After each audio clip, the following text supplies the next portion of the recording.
Welcome करता हूँ आप सभी को यूट्यूब चैनल नर्सिंग ज्ञान में। और आज का वीडियो आप सभी के बीच में है, देख सकते हैं जीएनएम थर्ड ईयर का बहुत ही शानदार वीडियो लेकर आए हैं। आप सभी यहां पे देख सकते हो my dear midwifery gynaecological nursing, video number यह 9वां होने वाला है। तो चलिए आज की इस वीडियो में हम लोग देखते हैं बहुत ही महत्वपूर्ण प्रश्न एंटीनेंटल केयर के बारे में। ठीक है, एंटीनेंटल केयर क्या कहता है इसको समझिए आप लोग। एंटीनेंटल केयर क्या कहता है, देखिए एंटीनेंटल केयर का मतलब होता है एंटीनेटल केयर। ठीक है, एंटीनेटल केयर का मतलब होता है कि प्रसव पूर्व देखभाल। ठीक है, केयर मतलब देखभाल, एंटीनेंटल मतलब होता है प्रसव से पहले। अब प्रसव से पहले कहने का मतलब है कि प्रसव मतलब होता है कि जब डिलीवरी हो। ठीक है, डिलीवरी हो, लेकिन प्रसव से पहले यानी डिलीवरी होने से पहले जो महिला होती है प्रेग्नेंट के समय में जो देखभाल किया जाता है उसी को हम लोग एंटीनेंटल कहते हैं। इसको घुमा दिया है, इसको गर्भावस्था के दौरान देखभाल कहिए या एंटीनेंटल कहिए, यानी प्रसव पूर्व देखभाल कहिए, बात वही है। ठीक है, देखिए, और इसके ऑब्जेक्टिव्स लिखना है कि आखिर प्रसव होने से पहले यानी गर्भ के दौरान देखभाल क्यों ज़रूरी होता है, इसके उद्देश्य बताना है। ठीक है, चलिए सबसे पहले जानिए एंटीनेटल केयर होता क्या है। मैंने अभी आपको बता दिया प्रसव पूर्व देखभाल। प्रसव पूर्व देखभाल महिला की गर्भ अवस्था में देखभाल है। अभी मैंने बताया कि प्रसव पूर्व मतलब डिलीवरी से पहले जो भी देखभाल होता है वह प्रसव पूर्व होता है। और डिलीवरी से पहले, प्रसव से पहले मतलब गर्भ के दौरान, जब तक प्रसव नहीं हुआ है तब तक वह गर्भ के अवस्था में ही है। तो गर्भ अवस्था में जो भी देखभाल एक महिला को होता है वह प्रसव पूर्व देखभाल होता है। यह देख रहे गर्भ अवस्था की शुरुआत से प्रारंभ होनी चाहिए। और ये जो देखभाल होता है जैसे ही आइडेंटिफाई हो जाए कि एक महिला प्रेग्नेंट हो चुकी है तो उसके स्टार्टिंग से ही यह देखभाल प्रारंभ होनी चाहिए और गर्भावस्था के कंप्लीट अवधि के दौरान यह जारी रहना चाहिए। मतलब जब आइडेंटिफाई हो जाए कि एक महिला प्रेग्नेंट है तो शुरुआती चरण से लेकर उसके डिलीवरी होने तक यानी उससे पूर्व पूरे जो भी समय है 9 महीने के समय अवधि माना जाता है। ठीक है, प्रसव होने से पहले तक जो भी देखभाल होता है वह इसमें होनी चाहिए एंटीनेंटल केयर में। यही एंटीनेंटल केयर होता है। बातें को समझ गए, यहाँ पे इंग्लिश दिया गया है। ठीक है, मैं बात करूँ आप लोग को कि यूनिट वाइज पीडीएफ आपको डलता है। ठीक है, यूनिट वाइज पीडीएफ आप लोग डाउनलोड कर लीजिएगा वेबसाइट से। ठीक है, यूनिट वाइज पीडीएफ ही बढ़िया रहेगा। अब यहाँ पे आता है, अभी मैंने ऊपर बताया कि इसके ऑब्जेक्टिव यानी पर्पज। ठीक है, उद्देश्य बताना है एंटीनेंटल केयर का। प्रसव से पहले का देखभाल के उद्देश्य बताना है कि क्या, किस लिए, किस कारण से हम लोग जो है प्रसव से पहले देखभाल जरूरी है होना। ठीक है, देखिए गर्भावस्था के दौरान माँ की यथासंभव उत्तम देखभाल सुनिश्चित करना। अब प्रसव से पहले देखभाल इसलिए ज़रूरी है, उद्देश्य है इसका, ताकि एक महिला जो प्रेग्नेंट है, प्रेगनेंसी में है, गर्भावस्था में है, उस दौरान उससे उत्तम से उत्तम देख रेख जो है सुनिश्चित किया जाए, इसलिए यह एंटीनेंटल केयर जरूरी है। ठीक है, गर्भावस्था के दौरान माँ की स्वास्थ्य और पोषणीय स्थिति को सुदृढ़ करना। एंटीनेंटल केयर इसलिए ज़रूरी है क्योंकि जैसे आप एंटीनेंटल केयर किसी प्रेग्नेंट महिला को देंगे उसी प्रकार से बच्चा पर प्रभाव पड़ेगा, उसके विकास पर प्रभाव पड़ेगा, उसके हेल्थ पर प्रभाव पड़ेगा, साथ में महिला के भी हेल्थ पर प्रभाव पड़ेगा। इसीलिए देखते होइएगा कि एक महिला जब प्रेग्नेंट होती है तो उसको काफ़ी जो भी उसके चॉइस के खाना हो, जो भी अच्छा चीज़ें हो, उसको काफ़ी ज़्यादा दिया जाता है, भरपूर विटामिन, खनिज, प्रोटीन वाला, ताकि ज़्यादा से ज़्यादा जो है उसके हेल्थ सही रहे, बच्चा जो है हिष्ट पुष्ट रहे। यही सब एंटीनेंटल केयर में पोषण से संबंधित देखभाल होता है। तो गर्भ के दौरान माँ की स्वास्थ्य और पोषणीय स्थिति को सुदृढ़ करने के लिए, बेहतर करने के लिए एंटीनेंटल केयर का एक अच्छा उद्देश्य है। जोखिम युक्त यानी रिक्स वाला गर्भवती महिलाओं में, यानी जो हाई रिक्स वाला महिला है जिसमें प्रेग्नेंट के समय हाई रिक्स बना रहता है, जोखिम बना रहता है, वैसी महिलाओं को पहचान करना तथा उनका विशेष ध्यान रखना और सुरक्षित प्रसव कराना। अब ये जो तीसरा पॉइंट कहता है कि जैसे अगर देखते होइएगा आप लोग कि कोई महिला है, किसी महिला प्रेग्नेंट में रहती है तो उसको काफ़ी आसानी से जो है लेबर हो जाता है, उसको ज़्यादा कष्ट नहीं होता है। बहुत सारे ऐसे महिला होते हैं जिसको देखिएगा कि उसके प्रेगनेंसी के टाइम में काफ़ी ज़्यादा समस्या का सामना करना पड़ता है, कभी कुछ इमरजेंसी तक सिचुएशन बन जाता है, ऐसे ऐसे होते हैं। तो वैसे महिला जिसमें हाई रिस्क प्रेगनेंसी होता है, यानी गर्भ के दौरान ज़्यादा जोखिम रहता है, वैसे महिलाओं की पहचान करना और उनका विशेष ध्यान रखना और उनका सुरक्षित प्रसव कराना, यह जो है एंटीनेंटल केयर में किया जाता है। चूँकि प्रसव से पहले है तो आप प्रसव से पहले देखभाल इसीलिए न करते हैं कि आप ये पहचान लें कि महिला जो है हाई रिस्क के है या नहीं है। अगर हाई रिस्क के है तो उसे विशेष ध्यान रखें, उसका प्रसव जब हो तो उसे सुरक्षित तरीके से करवाएंगे, इन चीज़ों को ध्यान में रखते हैं। तो इसीलिए एंटीनेंटल केयर किया जाता है, ठीक है, ताकि पहले ही चीज़ों को कर लें। चौथा है मातृ तथा शिशु मृत्यु दर को कम करना। अब एंटीनेंटल केयर में इसलिए ज़रूरी है ताकि जो शिशु है और शिशु जो पल रहा है अंदर, और जो महिला है यानी मातृ और शिशु दर जो मृत्यु दर है उसको कम करना। क्योंकि देखा जाता था कि बहुत सारे देख रेख के अभाव में महिला या उनके बच्चे का स्थिति गड़बड़ा जाता था और दोनों में से किसी का डेथ हो जाता था किसी कारणवश, तो इससे मृत्यु दर पर प्रभाव पड़ता है। तो एंटीनेंटल केयर में देख रेख में हम देखते हैं कि मातृ और शिशु का स्वास्थ्य कैसा है। अगर गड़बड़ी रहेगा तो उसे ठीक करेंगे और जिससे क्या होगा कि मृत्यु दर में कमी आएगी। बातें को समझ रहे हैं। पाँचवा है सुरक्षित प्रसव करवाना, जीवित, पूर्ण और स्वस्थ शिशु का जन्म सुनिश्चित करना। एंटीनेंटल केयर इसीलिए किया जाता है, प्रसव होने से पहले देखभाल स्त्री को इसीलिए दिया जाता है ताकि उसका लेबर हो तो सुरक्षित तरीके से हो, जो बच्चा हो वह जीवित बच्चा जन्म ले।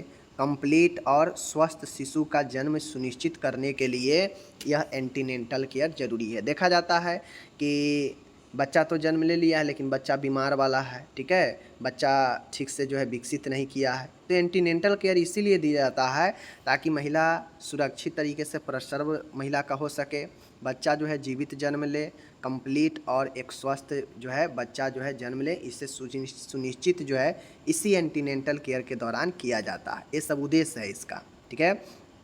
आगे है, और मैं यहाँ पे जो आपको पढ़ा रहा हूँ ऐसा नहीं है कि यहाँ पे जो पॉइंट लिखा है आप सीरियल याद करने लगे, बिल्कुल नहीं। सीरियल जहाँ पे होता है वहाँ पे मैं बता देता हूँ कि ऐसे से ऐसे ही याद करना है, लेकिन वो बहुत जगह कम जगह होता है। अब ये पॉइंट में है तो आप जिस पॉइंट को जहाँ भी लिखे कोई दिक्कत नहीं है। आप तो एक सीरियल दीजिएगा ना, 1 2 3 4, अब कोई कहीं लिखे कोई दिक्कत नहीं है, बस मैटर सही होनी चाहिए, ठीक है। अब देखते हैं कि बहुत लोग सीरियल हम जो बता दिए उसी सीरियल लिखने के चक्कर में रटते रहते हैं और भूल जाते हैं। ऐसा मत कीजिए, कंसेप्ट समझिए कि क्वेश्चन क्या कहता है, हम क्या लिखें, ठीक है। देखिए, माँ को अपनी तथा अपने नवजात शिशु को देखभाल के लिए शिक्षित करना। अब एंटीनेंटल केयर इसलिए ज़रूरी है ताकि जो महिला प्रेग्नेंट है उसे आप एजुकेट करें, शिक्षित करें, ताकि वह खुद को और अपने गर्भ में पल रहे बच्चों को अच्छे से ध्यान रख सके, इसके बारे में शिक्षित करना। तो ये भी हो गया। गर्भवती महिला तथा उसके परिजनों को गर्भवती महिला की देखरेख, पोषण, व्यक्तिगत स्वच्छता, पर्याप्त आराम, पर्यावरणीय स्वच्छता आदि के बारे में जानकारी प्रदान करनी चाहिए। एंटीनेंटल केयर का उद्देश्य ये भी है कि भाई आप जो भी महिला प्रेग्नेंट है उसके घर में, उसके रिश्तेदार, उसके परिजनों में बताएं प्रेगनेंसी के बारे में, प्रेग्नेंट के समय पोषण कैसा होना चाहिए, स्वच्छता कैसा होना चाहिए, आराम ज़्यादा से ज़्यादा गर्भवती महिला को दे, पर्यावरणीय स्वच्छता रखे आदि के बारे में उनके घर में जानकारी देना। क्योंकि अक्सर देखा जाता है कि जिनके घर में जानकारी का अभाव होता है, प्रेग्नेंट महिला से ही ज़्यादातर काम करवाते हैं लोग, ठीक है, उनको आराम कम देते हैं, उनको सही से भोजन नहीं देते हैं उनके घर वाले, देखा जाता है अक्सर जो नीचे और जो ना समझ है। तो वैसे कंडीशन में उनके घर में जानकारी देनी चाहिए ताकि घर वाले बात को समझे, ठीक है। तो ये भी एक इसका उद्देश्य है। नेक्स्ट है यहाँ पे 8वां पॉइंट है, गर्भवती महिला एवं उसके परिजनों से डिलीवरी के स्थान, नवजात की देखभाल आदि के बारे में विचार विमर्श करनी चाहिए। अब एंटीनेंटल केयर करने का मतलब है कि प्रसव से पहले, अब प्रसव से पहले कहने का मतलब है कि प्रसव से 5 दिन 10 दिन पहले का भी बात हो सकता है, वो भी आपके एंटीनेंटल केयर में आ जाए, ठीक है। प्रसव से 2 दिन पहले भी जो देख रेख होगा वह एंटीनेंटल केयर में ही आ जाएगा, प्रसव से पहले का देखभाल में ही आ जाएगा। तो ऐसे कंडीशन में अगर नज़दीक समय आ जाता है तो लोग विचार करते हैं ना आपस में कि कहाँ पे डिलीवरी कराना है, सरकारी में करवाएं या प्राइवेट में करवाएं, ठीक है, बेहतर रहेगा। तो इसके लिए गर्भवती महिला, उसके परिजनों से डिलीवरी के स्थान यानी कहाँ करवाना है, नवजात के देख रेख कैसे होगा आदि के बारे में विचार विमर्श करनी चाहिए, ठीक है। यह एक उद्देश्य होता है। 9वां पॉइंट है, गर्भवती महिला तथा उसके पति को आवश्यकता अनुसार अस्थायी एवं अस्थायी परिवार नियोजन के बारे में जानकारी देनी चाहिए। अब लास्ट में होता यही है कि एंटीनेंटल केयर में प्रसव से पहले देखभाल में लास्ट में ज़रूर हम लोग बात बताते हैं as a nurse, as a health worker, स्वास्थ्य कार्यकर्ता, कि अब जो है आपके 2-1 बच्चे, जो भी 3 बच्चे हो गए हैं, क्या आप इच्छुक हैं परिवार नियोजन के लिए? परिवार नियोजन की विधि जानते हैं, अस्थाई और अस्थाई। तो जैसे कंफर्टेबल कपल लगे वैसे जो है उनको करवा सकते हैं। तो ये जानकारी देना हमें एज ए हेल्थ, स्वास्थ्य कार्यकर्ता, एज ए नर्सिंग ज़रूरी है कि उनको बताएं। उनकी मर्ज़ी है वो करवाए या नहीं करवाए, ठीक है। तो यह एंटीनेंटल केयर का उद्देश्य है। 9 पॉइंट है, मैंने यहाँ पे आपको बताया। आप चाहें तो और भी चीज़ें लिख सकते हैं कि प्रसव से पूर्व क्या क्या चीज़ें होनी चाहिए, वो भी सब उद्देश्य में आ जाएगा, ठीक है। तो यहाँ पे मैंने आपको बता दिया। अब यह क्वेश्चन एंटीनेंटल केयर क्या होता है, इसके क्या उद्देश्य है, मैंने बता दिया। अब हम लोग आगे चलते हैं। यहाँ पे टोटल इंग्लिश में मैंने दे दिया है 9 पॉइंट का, तो आप इंग्लिश वाले आप इससे जो है इंग्लिश में कर सकते हैं, ठीक है। चलिए, आप चाहें तो स्क्रीनशॉट ले सकते हैं। बहुत लोग कहते हैं कि आप स्क्रीनशॉट के लिए नहीं रुकते हैं, तो यहाँ पे स्क्रीनशॉट आप लोग ले सकते हैं, बशर्ते कोई दिक्कत नहीं है, ठीक है। चलिए, मैं इसीलिए रुक गया ताकि आप स्क्रीनशॉट ले लें, ओके। चलिए, अब यहाँ पे मैं चलता हूँ। इसी में देख लीजिए, आप देखिएगा, आप लोग बहुत बार यह क्वेश्चन पूछा गया है। एक तो पहले वाला हो गया कि एंटीनेंटल केयर का उद्देश्य क्या है, या एंटीनेंटल केयर क्या है, उसका क्या उद्देश्य है, पहला प्रश्न वो रहेगा। उसी में बी में दे देगा कि एंटीनेंटल केयर वाले मरीज को आप क्या क्या एडवाइस देंगे, ठीक है। एक प्रेग्नेंट महिला है, गर्भवती महिला है, आप उसको जो है प्रसव से पूर्व क्या सलाह देंगे, ठीक है। प्रसव से पहले एक गर्भवती महिला को आप क्या सलाह देंगे, एडवाइस क्या क्या दे सकते हैं। तो एडवाइस के तौर पर आपको लिखना पड़ेगा। दोनों क्वेश्चन मिला के लॉन्ग में पूछता है, ऊपर वाला और ये वाला, ठीक है। दोनों एंटीनेंटल केयर से ही संबंधित है। देख लीजिए, एंटीनेंटल केयर जो होता है, एंटीनेंटल के एडवाइस, ए एडवाइस है, ठीक है। ऊपर वाला केयर था, ए एडवाइस है। अब यहाँ पे देख लीजिए, गर्भकाल के दौरान, गर्भकाल कहिए, गर्भावस्था कहिए, या एंटीनेंटल कहिए, पर यानी प्रसव से पूर्व कहिए, बात वही है। गर्भकाल के दौरान गर्भवती महिला को निम्नलिखित सलाह देनी चाहिए। अब देखिए, एक महिला है, गर्भवती है, ठीक है। अब उस दौरान आप उससे क्या क्या एडवाइस देंगे, जो एडवाइस प्रसव से पहले का ही एडवाइस होगा। तो देखिए, आप एक महिला जो गर्भवती है, आप उसको बहुत सारे जो है सलाह दे सकते हैं, ठीक है। एडवाइस देना है तो एडवाइस की कोई कमी होती है, तो उसी प्रकार से आप नर्स है और एक गर्भवती महिला है जो अभी लेबर से पहले, आप उसको क्या क्या सलाह देंगे, सोच लीजिए। वही है, देख लीजिए, मैं आपको बता देता हूँ। पहला तो सलाह यही होता है कि पोषण से संबंधित सलाह। कोई महिला अगर प्रेग्नेंट है तो पहला तो सबसे महत्वपूर्ण चीज़ें होता है एक प्रेग्नेंट वोमेन के लिए, उसके पोषण, उसके न्यूट्रिशन कैसा है, पोषण, ठीक है। तो पोषण से संबंधित सलाह के लिए आप गर्भावस्था के दौरान उपयुक्त पोषण के अभाव में भ्रूण की वृद्धि और विकास प्रभावित होता है। जैसा कि जानते हैं, एक गर्भवती महिला है, उसको अगर आप गर्भ के दौरान अगर उसको आप पोषण का अच्छा सलाह नहीं देंगे, वह पोषण के जानकारी के अभाव में अगर अच्छे से पोषण नहीं ले पाएगी, क्या ज़रूरी है गर्भ के दौरान, वो चीज़ें नहीं लेगी, तो सीधा सीधा इफेक्ट उसके बच्चे के वृद्धि विकास पर पड़ेगा।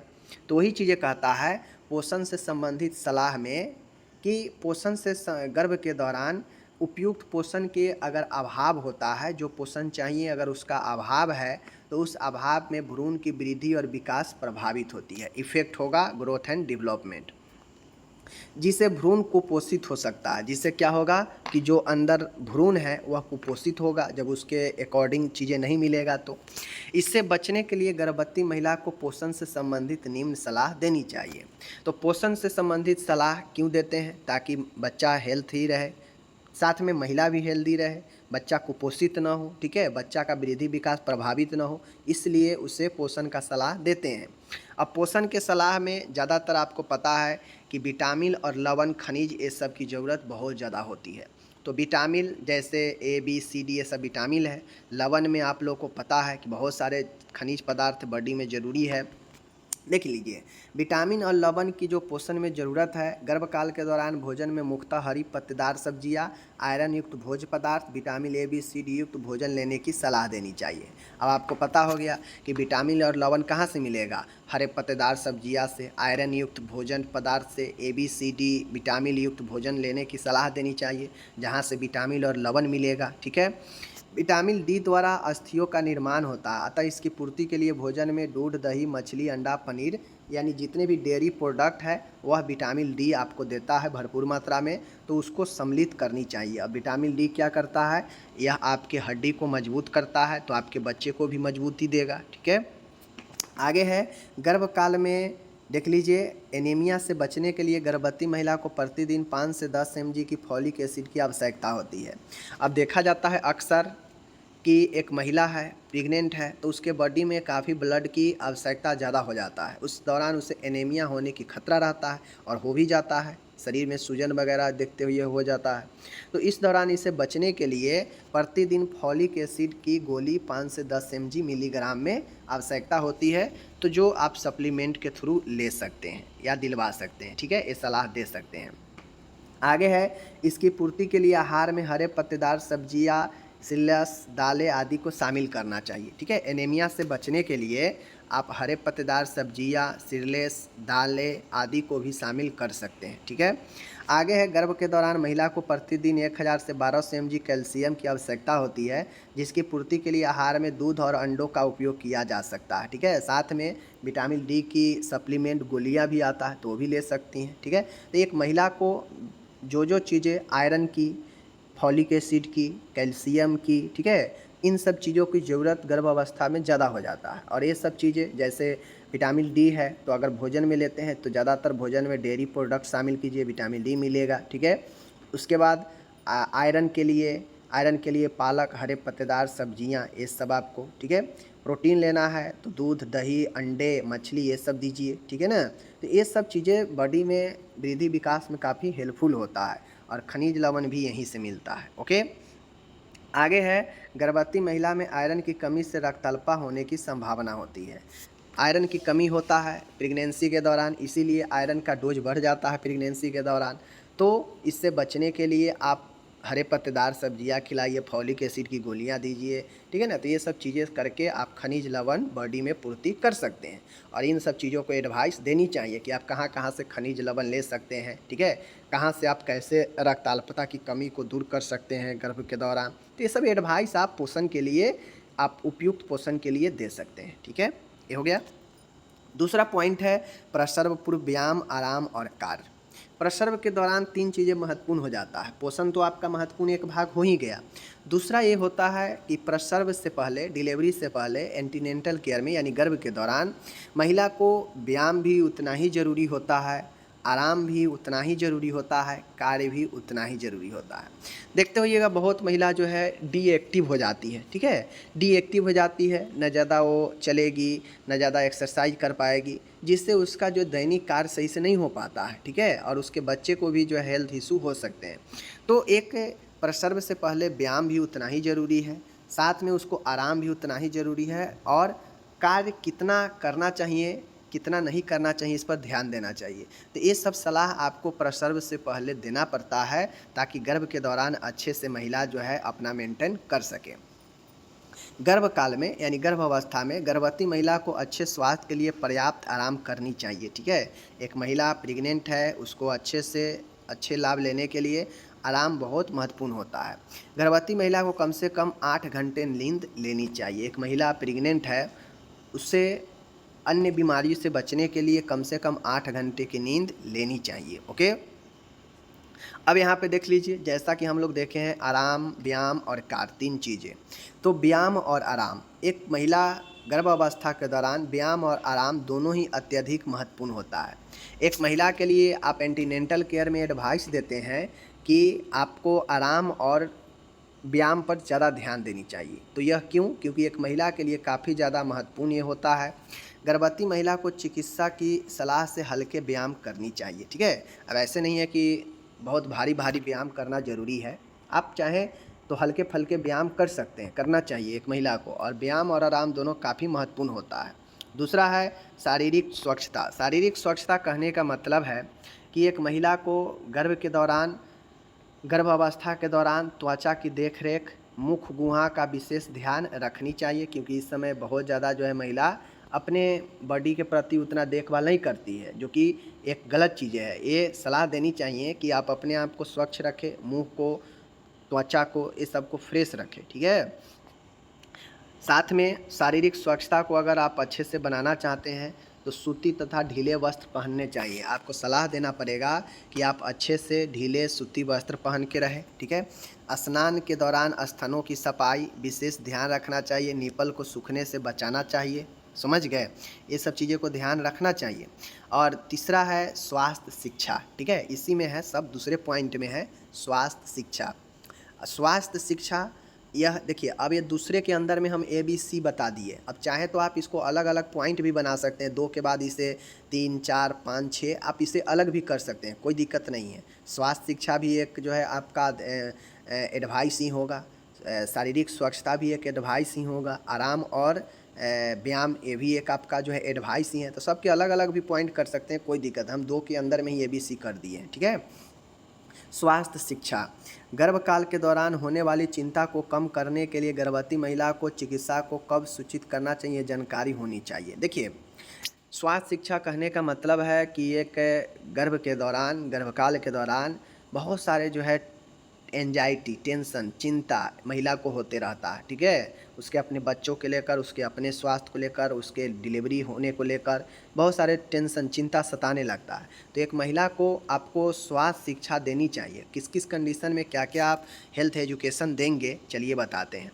जैसे योनि से रक्तस्राव, आपको योनि के रक्तस्राव, जब महिला को योनि से रक्तस्राव हो तो उसके लिए स्वास्थ्य शिक्षा देना पड़ेगा। क्या देंगे आप खुद सोचिए। तीव्र सर दर्द, बहुत देखते होइएगा कि प्रेगनेंसी के दौरान कभी कभी हेडेक काफ़ी ज़्यादा बढ़ जाता है, तो इसमें क्या करना चाहिए महिला को, इसके लिए एडवाइस देना। तीव्र उदरीय पेन, मतलब पेन, एब्डोमिनल पेन बहुत ज़्यादा बढ़ जाता है कभी कभी, तो उस दौरान क्या करना चाहिए महिला को, इसका एडवाइस देना। अत्यधिक उल्टी होना, सीवियर जो है आपके वोमिटिंग होने लगता है, तो इसके लिए क्या करेंगे जिससे महिला बच के रहे, तो इसके लिए एडवाइस देना। बुखार आना, महिला को बुखार आता रहता है बार बार प्रेगनेंसी में, तो इससे बचने के लिए क्या एडवाइस देंगे। ठंड लगना, महिला को प्रेगनेंसी के दौरान बुखार आएगा तो ठंड लगेगा भी, तो इससे बचने के लिए सलाह, ठीक है।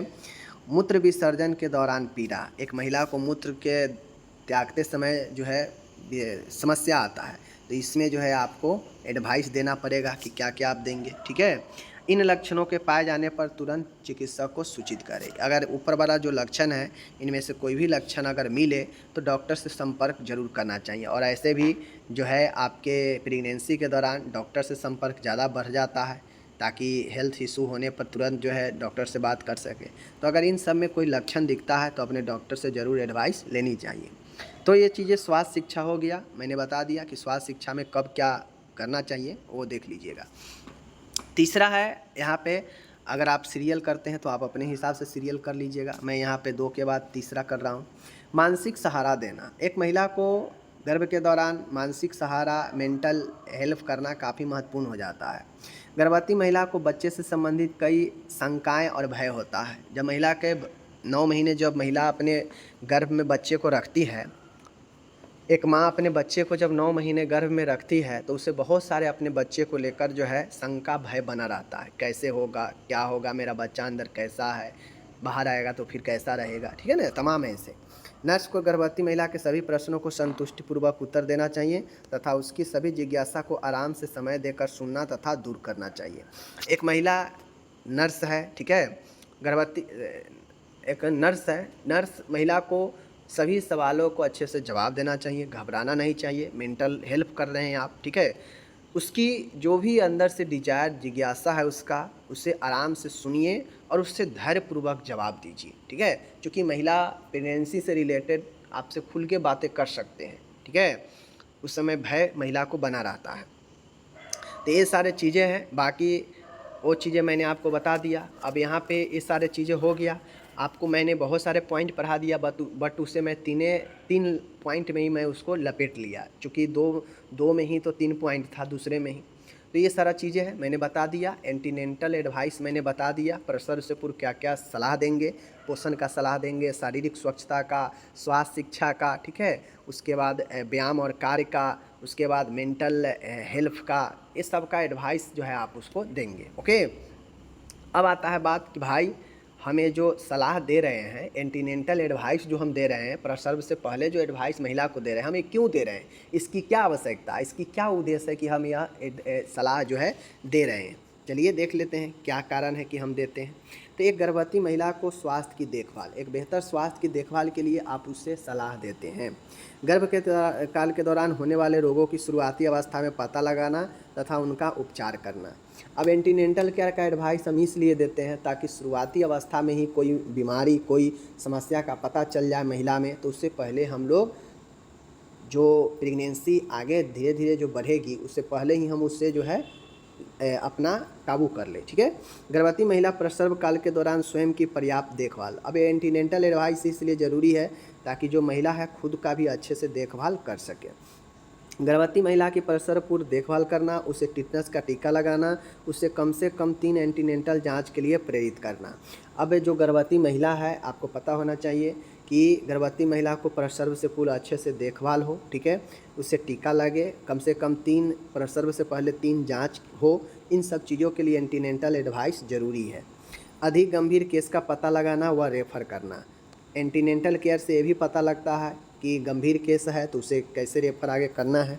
प्रसव पूर्व जांच के द्वारा गर्भ अवस्था के दौरान पाई जाने वाली विभिन्न जटिलताओं को पता लगाकर उसका उपचार किया जा सकता है। जैसे अब एंटीनेंटल एडवाइस से होता यह है कि अगर हम सलाह देते हैं किसी गर्भवती महिला को कि आप जांच करवाइएगा, जांच से अगर कोई समस्या होगा तो पता चल जाएगा, समय रहते आप जो है उसे कंट्रोल कर पाएंगे। तो इससे हम निम्न चीज़ों को, स्थितियों को पता लगा सकते हैं एंटीनेंटल डायग्नोसिस से, जांच से। ठीक है। जैसे योनि से रक्तस्राव। अब जैसे योनि से बहुत ज़्यादा रक्तस्राव आ रहा है तो एक समस्या का संकेत हो सकता है, तो उसका जांच करके हम पता लगा सकते हैं। भ्रूण का असमान परीक्षण। ठीक है। भ्रूण कैसा है आपके, उसका जांच करवा सकते हैं। ओके। तो यहाँ पे सारे चीज़ें हैं, बाकी मैंने आपको टोटल चीज़ें यहाँ पे पढ़ा दिया है। ठीक है। तो आप इन चीज़ों को देख लीजिएगा, और ये सारा चीज़ें मैंने यहाँ पे हिंदी इंग्लिश समय दे रखा है, तो आप लोग जो है इसे अपना अच्छे से कर लीजिएगा। ठीक है। बाकी जो लोग कहते हैं कि रोक दीजिए, तो रोकना तो आपके हाथ में, वीडियो को रोकिए, स्क्रीनशॉट ले लीजिए, कोई दिक्कत नहीं। बाकी मैं यूनिट बाय जो है PDF दे ही दिया हूँ, तो टेंशन क्या चीज़ का है, कोई टेंशन नहीं है। ठीक है। चलिए यहाँ पे हम लोग मिलेंगे अगले वीडियो में। आप लोग अपना ख्याल रखिएगा। तब तक के लिए धन्यवाद।